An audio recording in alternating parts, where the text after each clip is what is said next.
Buen día, compañeros y docente. Hoy les hablaré sobre dermatitis atópica canina. Mi nombre es Ángela María Quigua Robles. Iniciando con la nosobiótica, la dermatitis atópica es una enfermedad inflamatoria y pruriginosa de la piel que tiene predisposición genética y con características clínicas determinadas. Su nosotaxia o clasificación. La dermatitis atópica es considerada una enfermedad cutánea inflamatoria. En sus causas o etiología se encuentran factores intrínsecos como lo es la predisposición racial.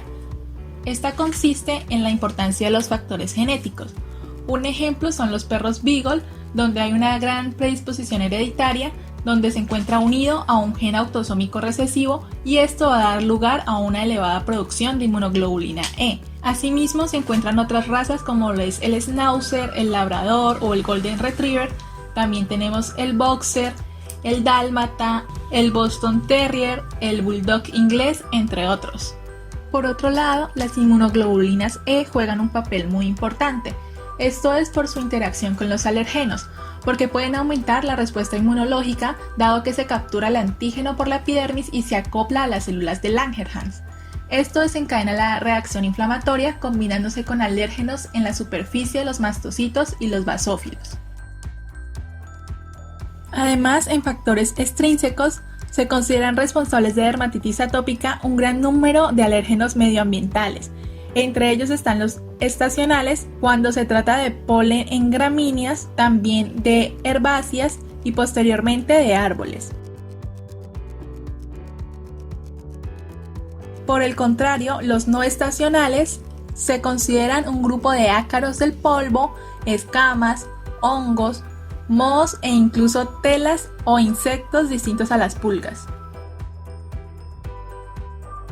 Aunque la patogénesis de la dermatitis atópica ha girado en torno a reacciones de hipersensibilidad mediadas por inmunoglobulina E, como se ha mencionado, recientemente ha surgido una discusión respecto a aspectos relacionados con la integridad de la barrera epidérmica.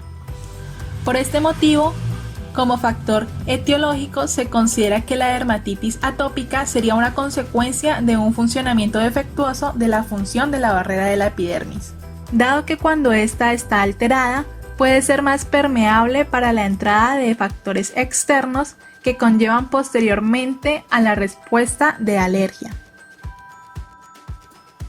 Abarcando de manera más amplia este tema, nos encontramos con este gráfico donde podemos decir que los factores externos van a penetrar esta barrera cutánea debido a una alteración. Esta alteración va a aumentar la permeabilidad de la barrera cutánea, lo que va a generar que se generen citoquinas como un proceso de respuesta y a la vez causa inflamación, lo que va a conllevar a producir factores que continúen esta disfunción de la barrera cutánea. Como resumen, podemos decir que hay un factor externo que va a generar problemas internos y a su vez esto va a repercutir en los factores externos. Es como un ciclo que se va formando.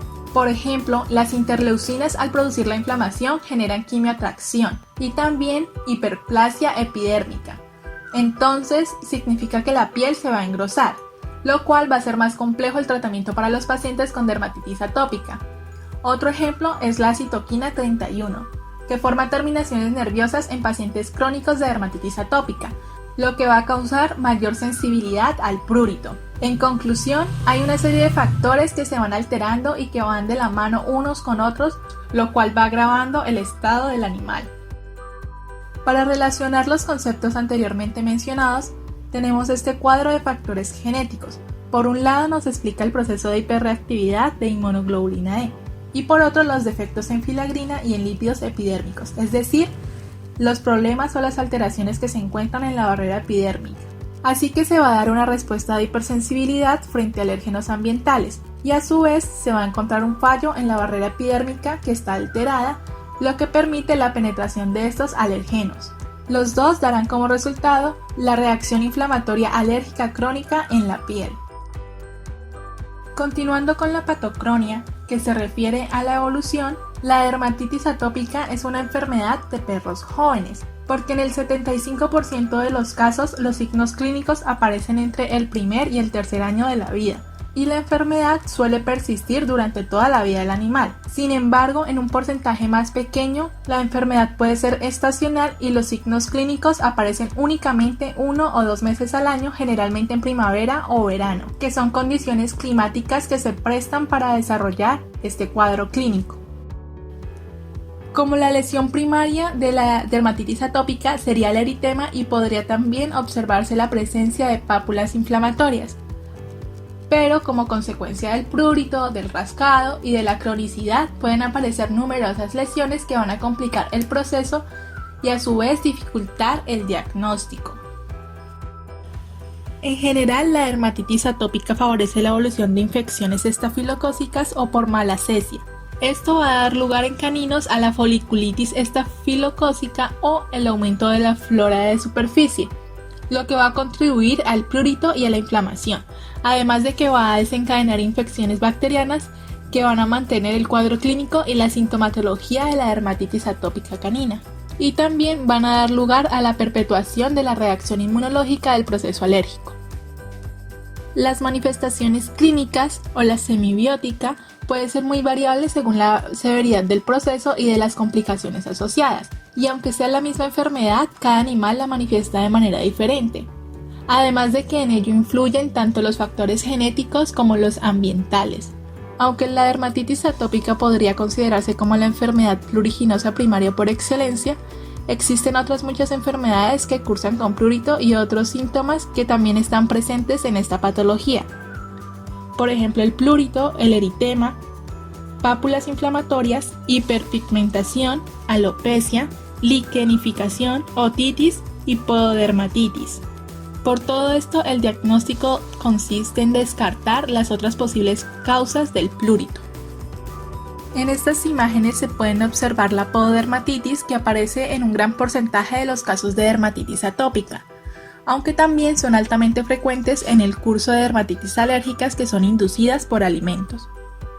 También con frecuencia se observa una otitis externa eritematosa crónica. Un eritema prolongado a menudo dará lugar a una hiperplasia de los tejidos del interior del pabellón y del canal auricular, y predispone a un aumento de la secreción de las glándulas que recubren los canales auriculares, que pueden actuar como medio de cultivo para bacterias y levaduras, lo que va a aumentar la predisposición a la otitis externa. En estas imágenes se observa un eritema generalizado, caspa y alopecia en un Golden Retriever, además de la hiperpigmentación focal y eritema en la zona ventral del cuello. Estos son casos más graves donde se observa extenso eritema y alopecia de la zona ventral del tronco y extremidades proximales de un Jack Russell Terrier. De igual forma, en el otro canino se observa eritema generalizado. La patogenia y el sistema inmune. Las células que son clave en esta respuesta son las células de Langerhans y las células dendríticas de la piel, que van a capturar y exponer el antígeno. Por otro lado tenemos las células B, que son productoras de anticuerpos reactivos, y las células T helper, es decir, las células ayudadoras, van a producir citoquinas que activan a las células B y a otras células inflamatorias. Finalmente, los mastocitos son productores de mediadores de la inflamación, que juegan un papel clave en la primera fase de la enfermedad. En la patogenia de la dermatitis atópica canina juegan un papel muy importante un gran número de mediadores de la inflamación, como la histamina, serotonina, leucotrienos y citoquinas. No se sabe exactamente cuál de ellos juega un papel más relevante clínicamente, sino que la combinación de todos ellos son los que van a ser responsables de la sintomatología de esta enfermedad. Específicamente la respuesta inmunitaria. Esta inflamación alérgica está mediada por una respuesta de hipersensibilidad tipo 1 o tipo 4 y se puede encontrar una respuesta inflamatoria temprana abreviada en EAR o una respuesta inflamatoria tardía LAR. En esta patología los mastocitos son células importantes que están presentes en la piel canina y facilitan el reclutamiento de los leucocitos, favorecen la adherencia y la diapésis de dichas células y también permiten que la respuesta inflamatoria sea exagerada. Además, en la respuesta inmunológica intervienen citoquinas, el factor de necrosis tumoral, los natural killer y otras células que van a facilitar la comunicación entre la inmunología innata y también la adquirida. conllevando a que sea compleja la respuesta inmunológica y permitiendo que se presente la respuesta inmunomediada. Además de la respuesta inmunológica individual, la dermatitis atópica puede complicarse por contaminación secundaria de microorganismos, es decir, una infección bacteriana que va a llevar a que la respuesta inmunitaria propia dependiente de su naturaleza. Este esquema relata la respuesta inmunológica que posteriormente va a desencadenar la dermatitis atópica, donde la barrera epidérmica está alterada y facilitará el contacto de los alergenos ambientales como hierbas, polen, moho, ácaros del polvo, entre otros, con las células de Langerhans. Estas células van a estar localizadas en la capa suprabasal de la epidermis.